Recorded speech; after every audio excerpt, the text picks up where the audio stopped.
সবাইকে নতুন একটা ব্লগে আবার ওয়েলকাম করছি।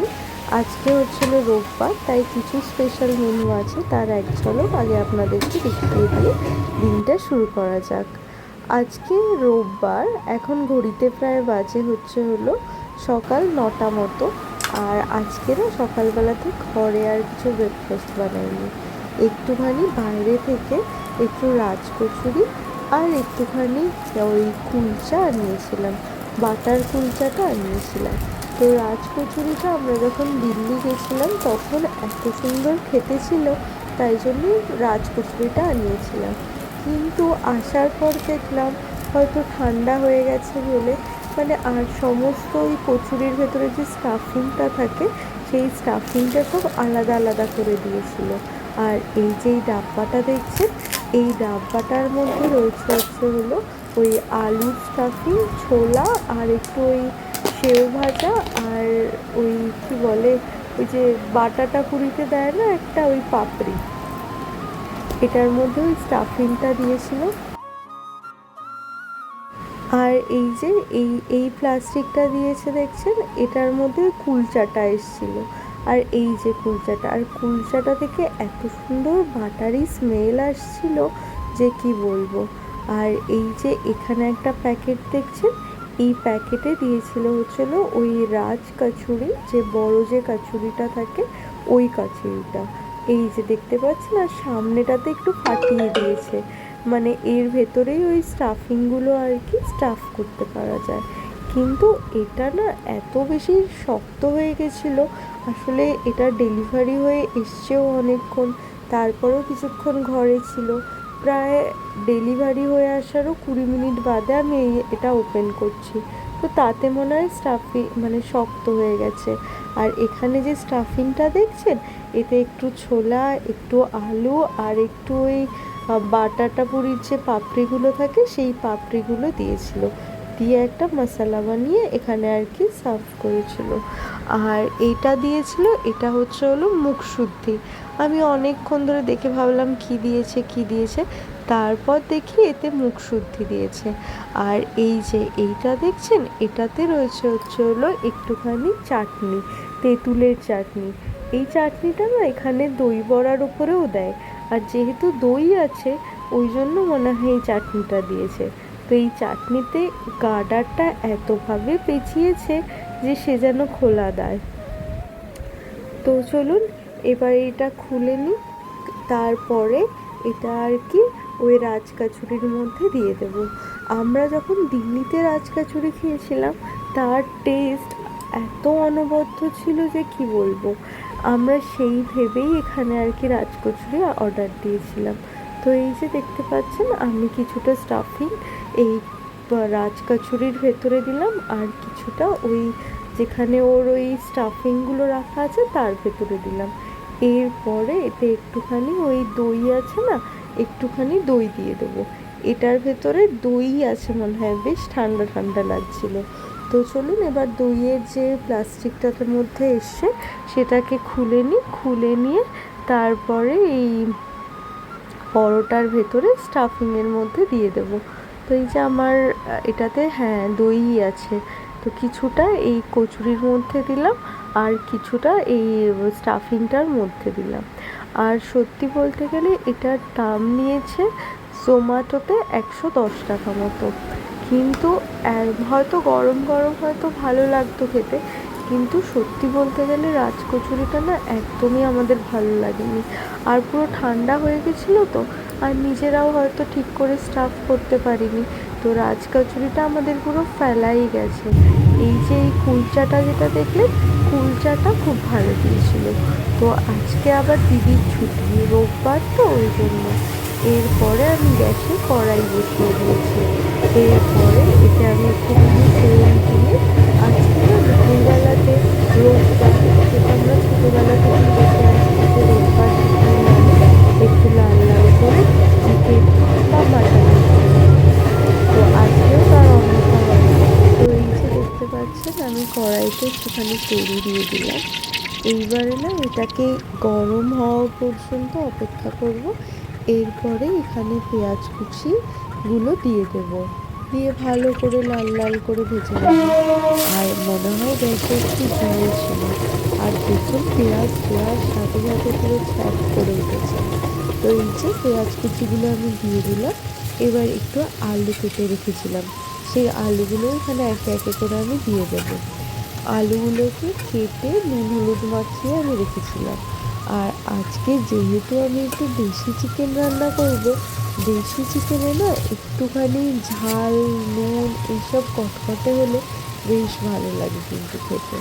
তো এখানে আমি পেঁয়াজগুলো একে একে দিয়ে দিচ্ছি। এরপরে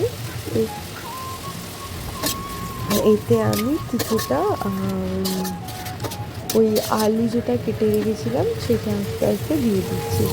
এরপরে আমি এতে পরিমাণ মতো নুন দিয়ে ভালো করে পেঁয়াজটাকে নাড়াচাড়া করে নেব। পেঁয়াজটা যখন লাল রঙের হয়ে যাবে তখন এতে আমি আলুগুলো ছেড়ে দেবো। আর তারপরে এতে আমি ওই চিকেন যেটা ম্যারিনেট করে রেখেছিলাম সেটা এরপরে ছেড়ে দেবো। তো চলুন এটা ভাজা ভাজা হতে থাক, ততক্ষণে আমি আপনাদেরকে আলুটা কীভাবে ম্যারিনেট করি। তো এরপরে এতে আমি ওই আলুগুলো দিয়ে দেবো, দেওয়ার পরে সাথে সাথে চিকেনটাও দিয়ে দেবো। আর তাড়াহুড়ো করে আলু থেকে একটা আলু আমার পড়েও গেল। তো চলুন এইবার এটা ভালো করে কষা কষা করে আজকে দেশি চিকেনটা রান্না করা যায়। আর দেশি চিকেন না একটু কষা কষা করে করলে বেশি যেন টেস্ট হয়। এর মধ্যে আমি চিকেনটাও কড়াইতে দিয়ে দিয়েছি। আর এবার চিকেনটাকে ভালো করে নাড়াচাড়া করে তারপরে আমি প্রেশার কুকারে 3-4টে মতো সিটি মেরেছিলাম, না হলে দেশি চিকেন সেদ্ধ হতে চায় না। তো এখন আমি এটা প্রেশার কুকারে কষতে দেবো কিছুক্ষণের জন্য। আর ততক্ষণে আমি একটু পেঁয়াজ, একটু রসুন, একটু টমেটো এগুলোর পেস্ট করে নিচ্ছি। পেস্ট করে নিয়ে সেই পেস্টটা ওই চিকেনের মশলার মধ্যে দিয়ে দেবো। দেশি চিকেন বা ব্রয়লার চিকেন কাদের কোনটা ভালো লাগে সেটা যদি আমাদেরকে কমেন্ট করে জানান, সেটা জানতে পেরে আমাদেরও খুব ভালো লাগবে। তো চলুন ততক্ষণে চিকেনটা আমরা কষিয়ে নিচ্ছি। এবার চিকেনটা ভালো করে কষা কষা হয়ে গেলে এতে আমি ওই টমেটো, একটু পেঁয়াজ, একটু রসুনের পেস্টগুলো আস্তে আস্তে করে আমি দিয়ে দিচ্ছি। এবার মিক্সিতে পেস্ট করেছি তো অতটা পেস্ট না একেবারে হয়নি, তাই জন্য আমি দুবারে ওই পেস্টগুলো মিশিয়ে নিচ্ছি। এবার যেহেতু পেস্টগুলো দিচ্ছি তো একটু তো লবণ, একটু নুন হলুদ সবই আবার একটু করে লাগবে, তাই জন্য প্রথমে পেস্টটা দিয়ে নিলাম। দিয়ে এটা নাড়াচাড়া করে এতে আমি একটু আবার ওই যে গুঁড়ো মশলাগুলো যেগুলো কিনা বাঙালি রান্নায় সব কিছুতেই দেওয়া হয় সেগুলো আমি এবার একে একে করে দিয়ে দেবো। তো আর বাইরে সেই সকাল থেকে বৃষ্টি শুরু হয়েছে। আর আমার কতদিনের যে জামা কাপড় কেচেছি সেই জামা কাপড়গুলো আর মেলতে দিতে পারছি না, সেগুলো অমনিই পড়ে আছে। এই বৃষ্টি যেমন ভাল লাগে, মানে আমার বৃষ্টি বর্ষাকাল খুব ভাল লাগে, কিন্তু সেই বর্ষাকালটা ঘর থেকে দেখতেই বেশি ভালো লাগে। আর এই যে আমি এখন চিকেনটাকে কষিয়ে নিচ্ছি। আর এখন আমি এতে একটু ওই যে গুঁড়ো মশলাগুলো দেবো বলছিলাম না, সেগুলো আলতো করে দিয়ে দিচ্ছি। আর যখন দেখবো যে চিকেনটা থেকে একদম তেল ছেড়ে দিয়েছে তখন এটাকে প্রেসারে একবার দিয়ে নেব, না হলে দেশি চিকেন তো সহসা সেদ্ধ হতে চায় না। আমি প্রেসারে দিয়েছিলাম, দিয়ে 3-4টে মতো সিটি মেরেছিলাম, কিন্তু দেখলাম যে তাতে আর কি ভালো সেদ্ধ হয়েছে। আর মনে হচ্ছিলো একটু চিকেনের লেগ পিসগুলো দেখে যে হয়তো একটু গলে গলেও গেছে হয়তো। আর দেশি চিকেনটা এত ভালো এনেছিল না কি বলবো। আর রান্নাটাও বেশ ভালো হয়েছিল, খেতেও খুব স্বাদ হয়েছিল। তো একেবারে এখন চিকেনটা আমি কষিয়ে নিয়ে, আর আজ না এখানে সকাল থেকে বৃষ্টি শুরু হয়েছে আর এখনও অবধি বাইরে মুষলধারে বৃষ্টি হয়ে যাচ্ছে। আমি তো এই রান্নাঘরে, আমাদের রান্নাঘর থেকে তো বাইরেটা দেখা যায়, তো আমি এই রান্নাঘরে রান্না করতে করতে বাইরেটাও বেশ দেখতে দেখতে রান্না করছিলাম। তো দেখতে দেখতে আমার চিকেন কষানো হয়ে এলো। তো চলুন এবার এটা কিছুক্ষণ এটা গ্যাসে রেখে যখন কিনা তেল ছেড়ে দেবে তখন এসে প্রেসারে দেবো। কিন্তু জানেন তো, যখন প্রেশার কুকারে দিচ্ছিলাম এত ভারী ছিল এই কড়াইটা, তাতে এতটা চিকেন ছিল যে আমি আর সেটা আপনাদেরকে দেখাতে পারিনি।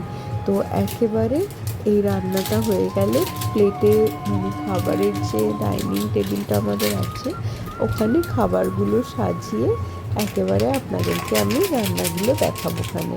তো চলুন, এখন যতটা রান্না হচ্ছে আপনারাও দেখতে থাকুন।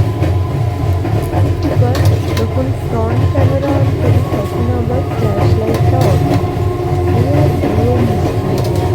তাতে চিকেনের যে আসল কালারটা না সেটা ঠিক বোঝানো যায় না। তো চলুন, এবার চিকেনটা রান্না হয়ে গেলে আমি একবার ব্যাক ক্যামেরা অন করে ফ্ল্যাশ লাইটে কালারটা কেমন এসছে সেটা আর কি আপনাদেরকে দেখাবো। আর এখন কিন্তু আমার চিকেন থেকে তেল ছেড়ে দিয়েছে। আর এই দেখুন, আমি যখন ফ্ল্যাশ লাইট অন করলাম তখন ওর অরিজিনাল কালারটা দেখা যাচ্ছে। আর এত সুন্দর কালার এসছে না, কি যে বলবো। যেমন সুন্দর দেখতে হয়েছে, খেতেও কিন্তু ততটাই সুন্দর হয়েছিল। এবার আমার এরকমভাবে কষানো হয়ে গেছে, আর আমি না এতে একদম দই ইউজ করিনি। তো আমরা এবার খাবার প্লেটেও চলে এসেছি। আর এটা হলো চিকেন, আর ওটা হচ্ছিলো সকালে একটু আলুর দম করেছিলাম আর একটু লুচিও বানিয়েছিলাম ঘরে। তো সেই 4টে লুচি রয়ে গেছিলো। তো তাই ভাবলাম দুপুরে লাঞ্চের সময় একেবারে সব বেড়ে গুছিয়ে নিয়ে বসি। আর ভাতটা এখনো অবধি আনিনি, আমি তো ভাত আবার প্রেশার কুকারে করি, ভাতে এখনো অবধি ওই দমে আছে ওই জন্য। তো চলুন, এই দেখুন আমাদের যে ঠাকুর ঘর, তাই সেই গোপাল ঠাকুরকে মুখটা কি মিষ্টি দেখুন। আজকে সন্ধ্যা দেওয়ার সময় ভাবলাম আপনাদের সাথে একবার শেয়ার করি। আর এই যে এখানে আর কি গণেশ ঠাকুরও আছে, আর ওইদিকে আমার আরও ঠাকুর আছে। তো আজকের ভিডিওটা এখানেই আমি শেষ করছি। তো যদি কিছু ভালো লেগে থাকে তাহলে প্লিজ ছেড়ে যাওয়ার আগে একটা লাইক, একটা শেয়ার আর একটু সাবস্ক্রাইব করে আমাদের চ্যানেলের পাশে থাকবেন। Thank you.